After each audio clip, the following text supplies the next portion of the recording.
আসলে টাকা মানুষকে খুব খারাপ বানিয়ে ফেলে। যেমন টাকার লোভটা মানুষ কখনো সামলাতে পারে না। আমি যদি বলি, আমাদের নোয়াখালীর একটা ছেলে আছে, মনে হয়তো মান্নান নামে একটা ছেলে, ভিডিও তৈরি করে। ও যে ভাইরাল মিজান না যেন কি নাম আছে, ওর এখানে ও মাইর খাইছিল, ওরে চেয়ার দিয়ে মারছিল। এদের এগুলো ফ্যালেন করা, মানে এরা এগুলো ফ্যালেন করেই করে।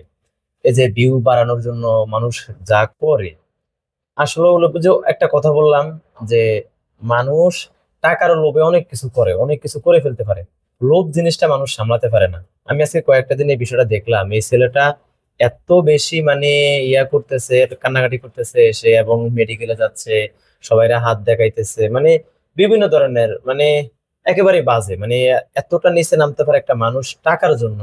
হয়তোবা ফেসবুক কোনো চ্যালেঞ্জ ট্যালেঞ্জ দিছিল পূরণ করার জন্য, এখন অনেক বেশি ভিউজ দরকার, এজন্য এটা করছে। আসলে মানুষ যে এতটা নিচে নামতে পারে শুধু ভিউজের জন্য, এটা আমার জানাও ছিল না। মানে আমি বুঝতে পারতেছি না আসলে মানুষ কয় টাকা হলে একজন মানুষ ঠিক পুরোপুরি সুখী হতে পারে, আমার আদৌ আসলে জানা নাই। কেন মানুষ ঠিক এতটা লোভী হয়ে ওঠে, কেন মানুষ লোভে করে মানুষ মানুষের ক্ষতি করে, এই জিনিসটাই আমি বুঝি না জাস্ট।